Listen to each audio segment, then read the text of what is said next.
I'm sadly almost 30 سنة وده شكل وشي. فخليني اقول لكم my updated skin care routine. اول حاجة بشيل الميك اب بتاعي باي ميك اب ريموفر، وانا بشرتي جافة فما بغسلهاش غير مرة بالليل والصبح بغسلها بمية. انا مؤخرا obsessed ببيوتي اوف يوسين مش عارفة. فاول حاجة بغسل وشي بغسول،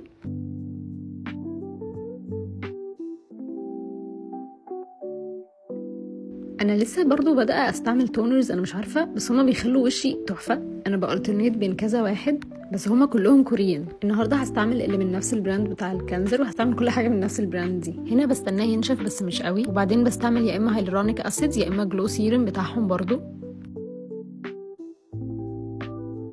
وبعدين عشان اكسترا ترطيب بحط المرطب بتاعها، بيجي معاه معلقة بس انا بستعمل صوابعي برضو.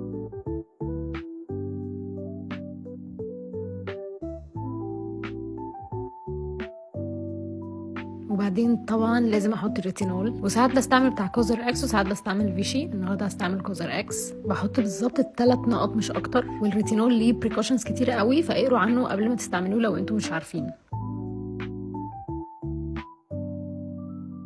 وطبعا اهم حاجه رموشي، بستعمل جراندي لاش سيرم. وبس كده. حاسه وشي ليتلي بقى جلاس سكين، ولا انتوا شايفين ايه؟ الحاجات دي كلها جبتها من شوب كوريا في الانستجرام، وكمان هي بتساعدكم ان انتوا تختاروا البرودكتس اللي بجد هتنفع مع بشرتكم.